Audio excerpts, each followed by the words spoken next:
Soy la doctora Alexandra Carpio. Vamos a iniciar la revisión de los temas que nos corresponden a Cardiología 1, que va a corresponder básicamente a la revisión de lo que es electrocardiograma, insuficiencia cardíaca y cardiopatía isquémica. ¿Ya? Entonces, vamos a empezar. Primero, en la primera clase, recuerdan que analizamos lo que era el potencial de acción, lo correlacionamos con las diferentes presiones, tanto de ventrículo izquierdo como presión de aorta, presión de aurícula, y vimos que el potencial de acción se relacionaba con lo que era la despolarización tanto de las cavidades auriculares y ventriculares como la repolarización también de ambas cavidades. Entonces, este juego de cambios de iones, que es lo que produce el potencial de acción, se va a transmitir de manera eléctrica a través de lo que es el electrocardiograma.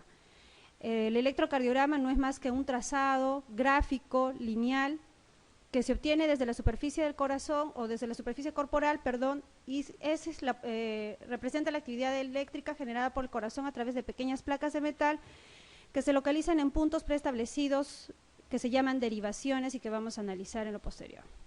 Muy bien, este es el trazado de un electrocardiograma que van a representar las diferentes fases del potencial de acción de la célula miocárdica, ¿no?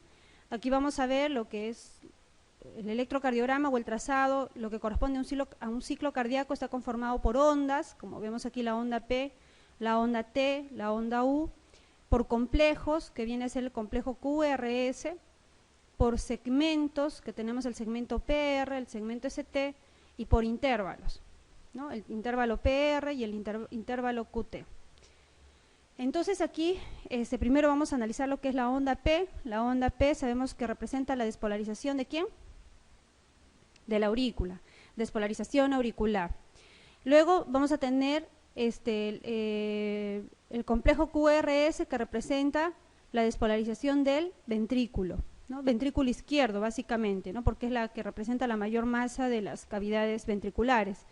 Luego vamos a tener lo que es el segmento ST, y vamos a tener la onda T, que lo que representa la repolarización del ventrículo izquierdo desde el inicio del segmento ST. Muy bien, entonces la onda P, que es la que representa la despolarización de la aurícula, más o menos su medida tiene que ser en promedio 0.08, va desde 0.06 hasta 0.2 inclusive. El complejo el segmento PR, que va desde 0.8 hasta 0.12. El complejo desde 0.16 hasta 0.20, el complejo QRS, que va desde 0.08 hasta 0.12, por encima de 0.12 en el complejo QRS hablamos de bloqueos de rama, ¿no? Esa es una definición importante que ustedes deben de recordar siempre, ¿no? El segmento ST, que se inicia desde la finalización de la onda S hasta el inicio de la onda T, y luego tenemos la onda T. Aquí lo que nos interesa de los intervalos es el intervalo QT, que parte desde el inicio de la onda Q y termina hasta la finalización de la onda T. Este intervalo QT es muy importante, ¿no? Porque aquí nosotros tenemos varias patologías congénitas, como el síndrome de QT largo, el síndrome de QT corto, que son proarrítmicos. Entonces, el intervalo QT va a variar también en función a la frecuencia cardíaca. Cuando tenemos bradicardia sinusal o taquicardia sinusal, este intervalo QT nosotros lo corregimos a través de la fórmula que se las voy a mostrar posteriormente. Y el valor no debe sobrepasar por encima de 0.44, ¿no? Cuando sobrepasa por encima de 0.44, el QT corregido, que va en relación, vuelvo a reiterar, a la frecuencia cardíaca, entonces hablamos del síndrome de QT largo. Muy bien, el complejo QRS, como les vuelvo a reiterar, su valor por encima de 0.12 nos indica un bloqueo completo de rama, dependiendo de las derivaciones. Si encontramos este ensanchamiento del complejo QRS con RSR' en las derivaciones precordiales derechas, hablamos de bloqueo de rama derecha.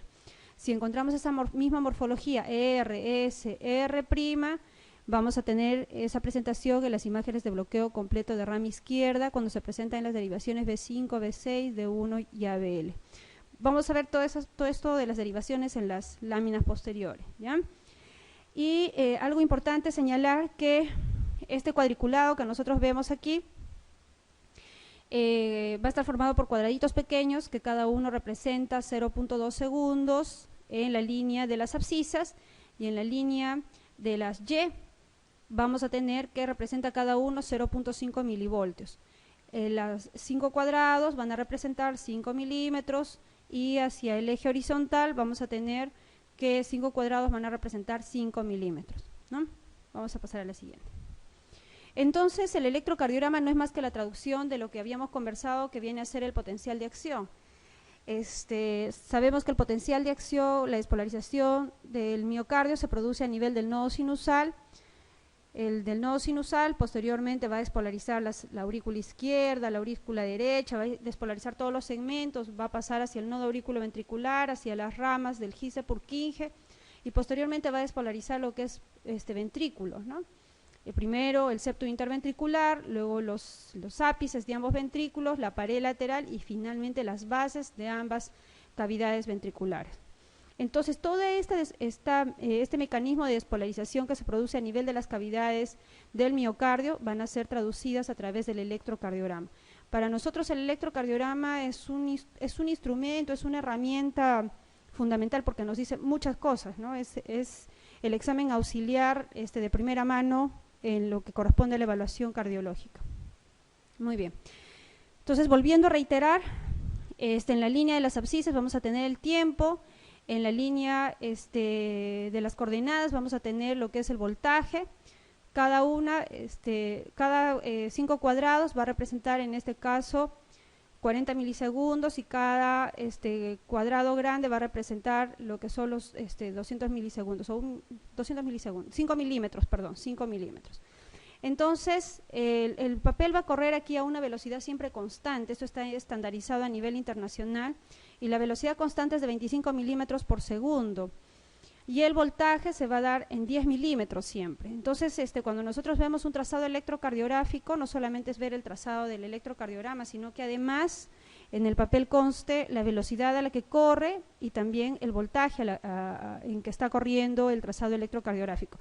Muchas veces surge esto es entre paréntesis nada más, pero para que ustedes sepan, surge la duda cuando el trazado electrocardiográfico, por ejemplo, viene a mitad de voltaje, o sea, hablamos de 5 milímetros.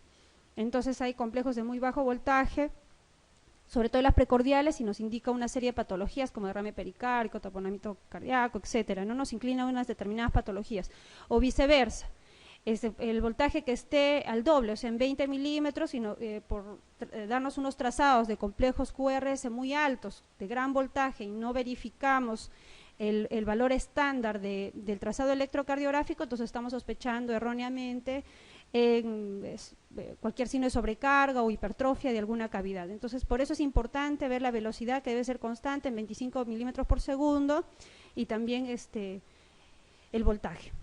Muy bien, entonces la despolarización de las cavidades miocárdicas se produce a través de vectores. Eso ya creo que todos conocemos, y lo han revisado también cuando han hecho cardiología durante las rotaciones en medicina, ¿no? Entonces, para resumir toda esta cantidad de vectores que se producen, nosotros tenemos que la despolarización de las cavidades ventriculares, vamos a hablar primero del ventrículo izquierdo. ¿Y por qué el ventrículo izquierdo? Porque es la masa más grande, ¿no? El ventrículo derecho se va a ver opacado, digamos así, en la despolarización por el ventrículo izquierdo. Por eso es que las resultantes de los vectores va a ser básicamente la resultante de los vectores de ventrículo izquierdo. Hablo en un corazón normal. Entonces, ese vector, el vector resultante, ¿cómo va a ir? Va a ir de atrás hacia adelante, la despolarización de derecha a izquierda y de arriba hacia abajo, ¿no? De atrás hacia adelante, de derecha a izquierda y de arriba hacia abajo. Entonces, el vector resultante finalmente de las cavidades ventriculares, miren aquí es la mayor masa del ventrículo izquierdo, va a tener un vector resultante de 60 grados. Entonces, cuando nosotros hacemos la lectura del electrocardiograma, que vamos a ver más adelante, el vector resultante viene siendo 60 grados, que viene a ser el eje del complejo QRS o el eje de la despolarización ventricular, ¿no? Los valores normales en la despolarización del ventrículo izquierdo, y les voy a dar así tips puntuales. El ventrículo izquierdo se despolariza entre valores de menos 30 grados hasta más 110 grados, ese es el valor normal, los valores normales. Mientras más edad tenemos, el eje se desvía un poco más hacia la izquierda, o sea, va a ser más hacia menos 30. Mientras menos edad tenemos, el eje se va a ir desviando un poco más hacia la derecha, o sea, más 90, más 100 grados. Por eso, en un electrocardiograma de un niño, decimos a veces el eje desviado hacia la derecha, pero es justamente un electrocardiograma normal para la edad. En una persona mayor, un varón o mujer de 70, 80 años, el eje desviado hacia la izquierda, está un poco más inclinado hacia la parte negativa. Pero viene a ser un patrón electrocardiográfico de acuerdo a la edad. ¿Okay?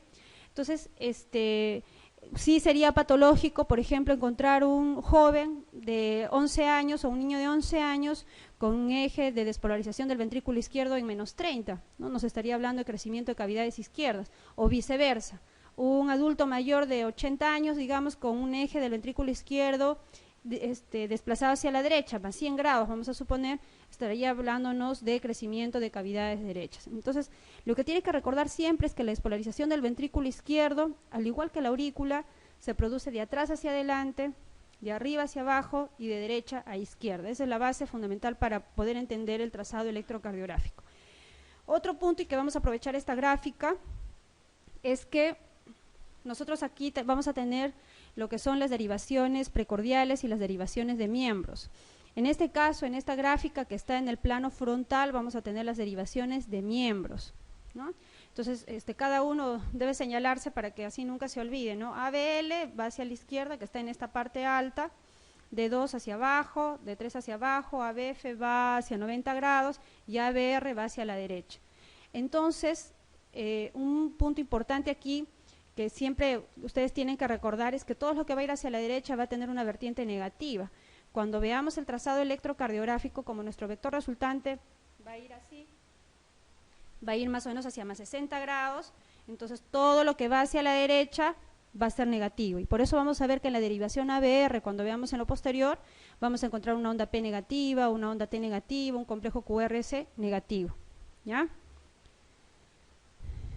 Esta gráfica también nos va a reflejar aquí, miren, las derivaciones inferiores, que viene a ser la derivación 2, la derivación 3 y la derivación ABF.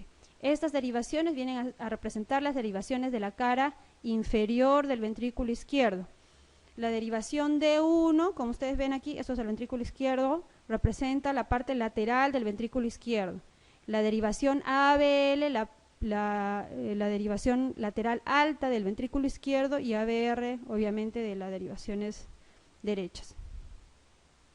Y en el plano horizontal vamos a tener aquí 6 derivaciones. Desde B1, que se dirige hasta la derivación B6. La derivación B1, el electrodo va en el segundo espacio intercostal, en la línea paraesternal derecha. B2 va igualmente en el segundo espacio intercostal, equidistante a B1, pero en la línea paraxilar izquierda. De ahí nos saltamos hasta B4, que va en la línea clavicular media al cuarto espacio intercostal, y B3 va entre B2 y B4. B5 ya va en la línea axilar anterior, en el quinto espacio intercostal, y B6 en la línea axilar media. Entonces aquí es importante que veamos que la evolución, primero vamos a ver la onda P, cómo es la morfología de la onda P. A mí me gustaría que presten atención porque finalmente después van a revisar eso teóricamente, pero para que queden algunas cosas así bien puntuales. La derivación B1 en la derivación precordial derecha, miren una onda P que es una onda P bifásica, y en el resto de las ondas de las precordiales, desde la derivación B2 hasta la B6, son derivaciones, es una morfología de una onda P eminentemente positiva. La onda P se despolariza de derecha a izquierda, por lo tanto, a partir desde B2, que está en la parte izquierda del tórax, vamos a tener que tener una onda P positiva. Hacia donde se dirige el vector, la onda va a ser positiva. A donde se aleja, la onda va a ser negativa, tanto en las ondas auriculares como en las ondas ventriculares. Otro patrón importante aquí en un electrocardiograma normal es cómo evolucionan los complejos QRS. Si se dan cuenta, en las derivaciones derechas, que viene a ser B1, B2, el complejo QRS, que vienen a ser aquí las ondas R, son más pequeñas, de morfología pequeña. Conforme va avanzando B3 y B4, la morfología se hace casi equidistante. R tiene casi la misma amplitud que la onda S. B4 aquí también todavía la onda R tiene la misma amplitud que la onda S, pero en B5 y B6, que son las derivaciones precordiales izquierdas, son eminentemente ondas R.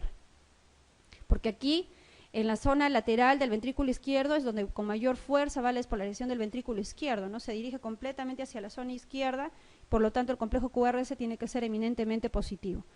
Entonces, conociendo esta morfología que es normal, en el complejo QRS, cuando nosotros no tenemos esa adecuada evolución de las ondas CR en las derivaciones precordiales, podemos sospechar, por ejemplo, una enfermedad coronaria, cuando vemos que aquí las R's nunca progresan. Nosotros llamamos pobre progresión de R. ¿Qué significa? Que aquí las R siempre siguen teniendo la morfología, digamos, de B3, a pesar de estar en la derivación B5, B6, que nos indicaría enfermedad coronaria crónica, por ejemplo. ¿Qué pasa si en B1 y B2 tenemos ondas R demasiado altas? Estaríamos pensando en crecimiento de cavidades derechas, o viceversa aquí en B5 y B6 con ondas S muy profundas y unas ondas R más pequeñas o amputadas, estaríamos hablando de signos de sobrecarga y hipertrofia de ventrículo derecho también. Entonces, conocer el electrocardiograma normal es muy importante para poder entender lo que es el trazado electrocardiográfico anormal. La otra onda que es importante aquí, que viene a ser la onda T, en las derivaciones precordiales derechas por lo general tenemos ondas T negativas y eso se produce sobre todo en personas jóvenes. Y la progresión es que luego estas ondas se tornen ondas T positivas, con una pendiente ascendente lenta y una descendente rápida, ¿no? Una ascendente lenta y una onda T descendente rápida. Muy bien. Entonces, vamos a tener aquí nuevamente las derivaciones. Las derivaciones que nos interesan son las derivaciones ABR, ABF, ABL, D2 y D3. Las derivaciones precordiales, que esta es la evolución, una onda P bifásica, un complejo QRS, que miren aquí B2, B3, tienen son casi simétricas, tanto la amplitud de la onda R como la amplitud de la onda S, y acá deben evolucionar, pero aquí ya encontramos unas ondas patológicas, por ejemplo, ¿no? Encontramos Qs profundas que nos estarían indicando de necrosis a nivel de la pared ventricular izquierda. Eso, la patología vamos a ver más adelante. Entonces, en las derivaciones estándar que se producen en la despolarización de las cavidades del miocardio, vamos a tener que tenemos derivaciones bipolares y derivaciones unipolares. Las derivaciones bipolares significa que va a tener un polo negativo y un polo positivo. Aquí vamos a tener las derivaciones D2, D3, ¿no? Por ejemplo, aquí la derivación D1, recuerden que D1 es hacia la izquierda, D2 está hacia abajo, abajo derecho, y D3 está hacia abajo izquierdo, ¿no? D1 el vector se dirige hacia el brazo izquierdo, D2 se va a dirigir hacia el brazo hacia la pierna derecha, y D3 que se dirige hacia la pierna izquierda. Entonces, estas tres derivaciones son derivaciones bipolares. La derivación bipolar D1 tiene su componente negativo, o sea, el vector se dirige derecha a izquierda, el polo negativo en el brazo derecho, el polo positivo en el brazo izquierdo. Todo esto en realidad ustedes tienen que memorizar, ¿no?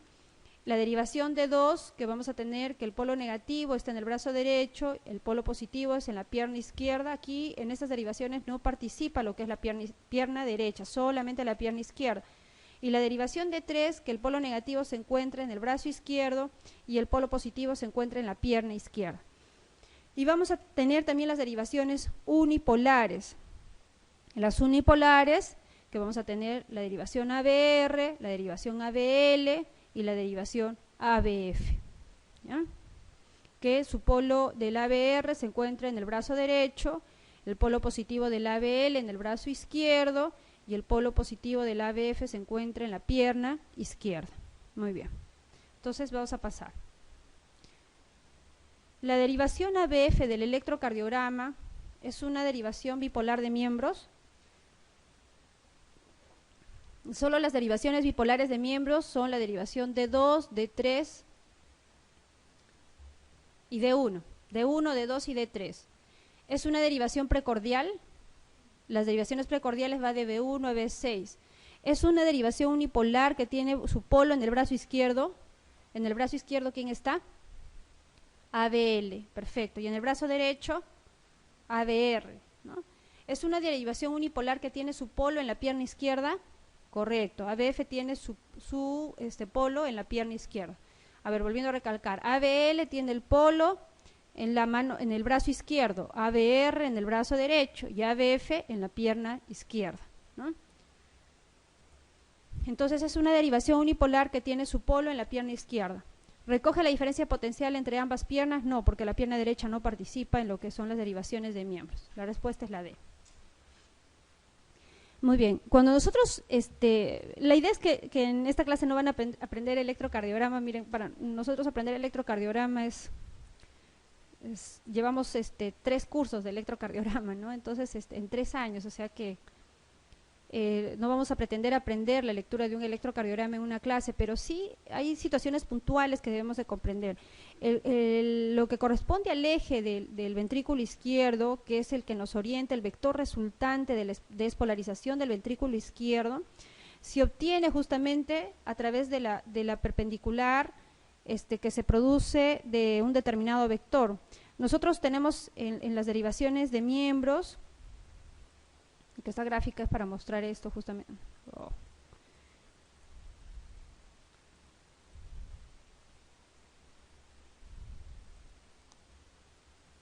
Bueno, más adelante vamos a explicarles, vamos a pasar esta diapositiva para que podamos comprender bien, si no nos vamos a rayar con esto. Bueno, entonces aquí tenemos lo que es la duración de un ciclo cardíaco, que parte desde la despolarización de la aurícula izquierda, que viene a ser la onda P, vuelvo a reiterarles, posteriormente la onda P hasta el segmento PR, luego viene la despolarización del ventrículo izquierdo, que se inicia con la onda Q y termina con la onda S hasta el punto J. El punto J es un punto muy importante, ¿no? Sobre todo para lo que es la patología coronaria.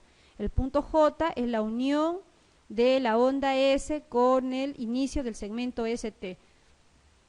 En infarto, con segmento ST elevado, lo que nos interesa ver es el punto J en las fases, en los minutos iniciales, ¿no? Para ver cuánto se eleva el punto J o cuánto se deprime. Entonces este punto J es muy importante para lo que corresponde a enfermedad coronaria. Entonces, retornando, complejo QRS, despolarización del ventrículo izquierdo, el segmento ST con toda la onda T viene a ser la repolarización del ventrículo izquierdo. El intervalo QT, que es el intervalo que nos interesa, desde el inicio de la onda Q hasta la finalización de la onda T. El complejo QRS, que viene a ser la despolarización del ventrículo izquierdo, ¿qué fase del ciclo cardíaco es en el potencial de acción? 0, 1, 2, 3, ¿cuál fase? Recuerdan que hicimos una gráfica en la clase previa. ¿Por qué se despolariza? Por la entrada de ¿quiénes?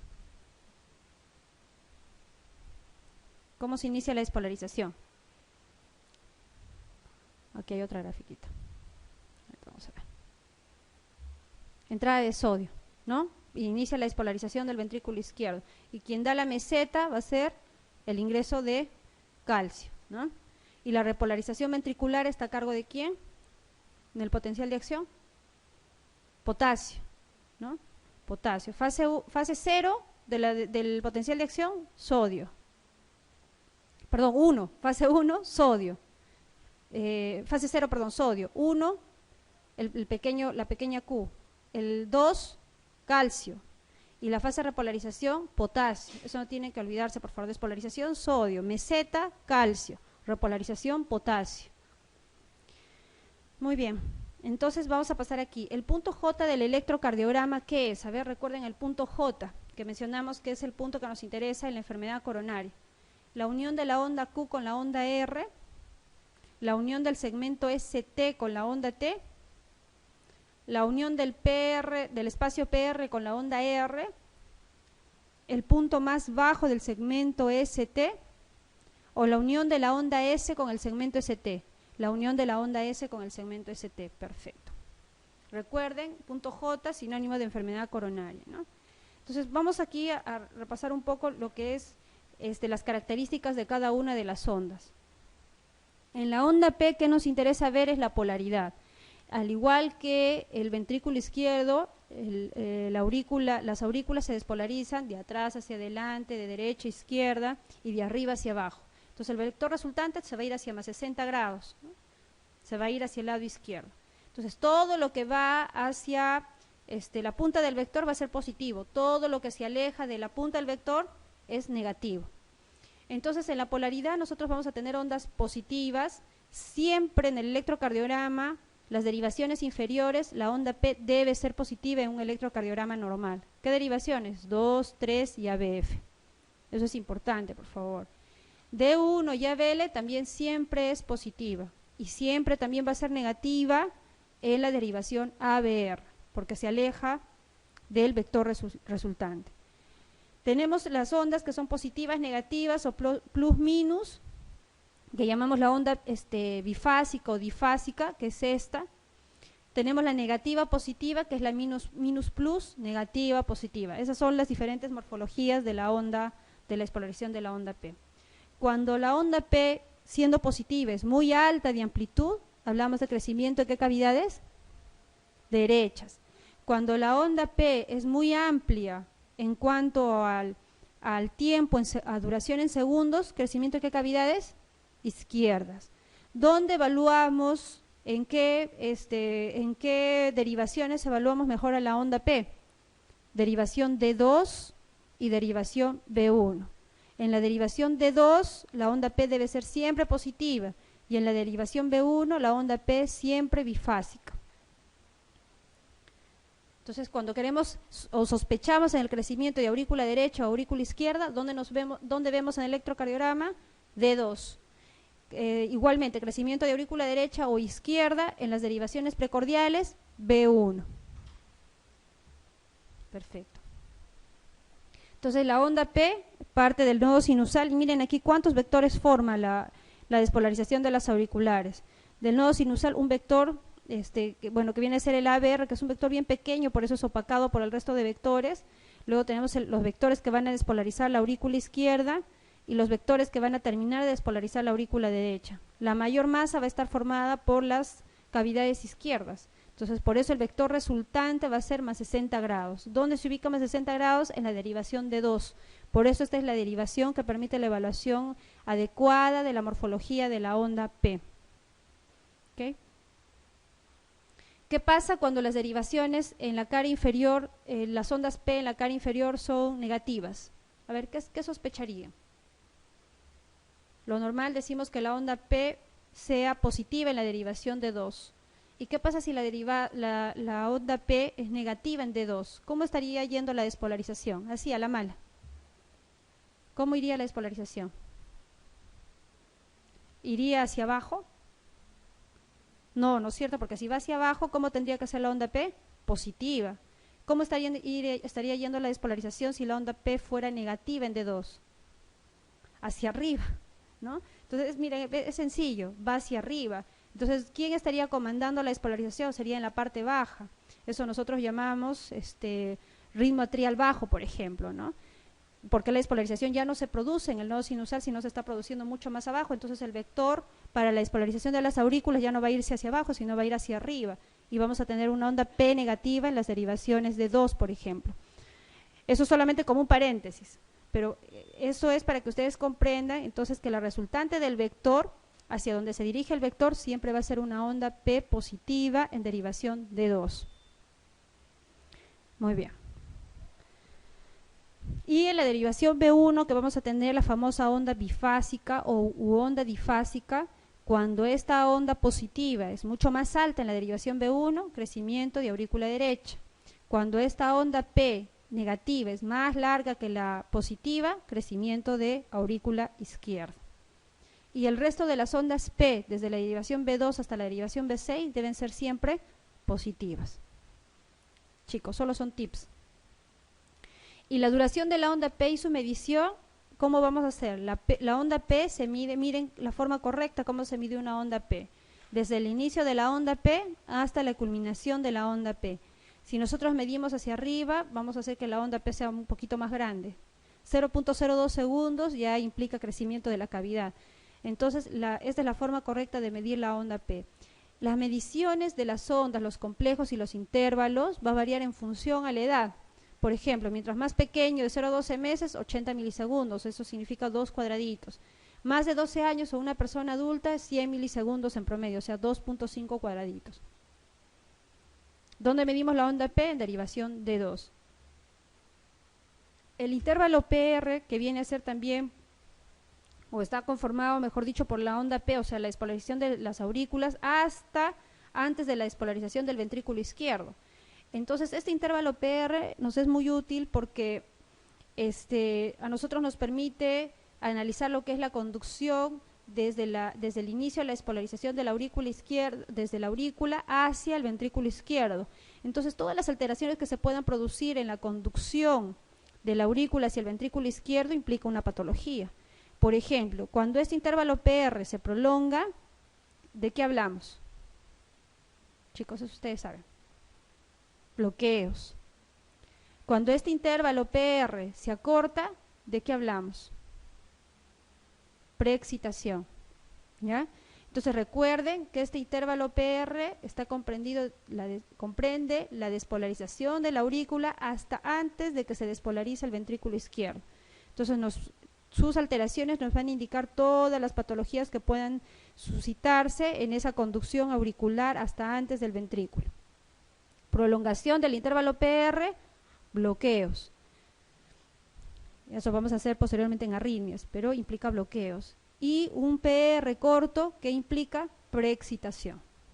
¿No? Bien. Y los componentes, aquí para resaltar nada más, los componentes del intervalo PR, vamos a tener la despolarización obviamente de la aurícula, el GIS, hasta las ramas del GIS, antes de que empiece la despolarización del ventrículo izquierdo.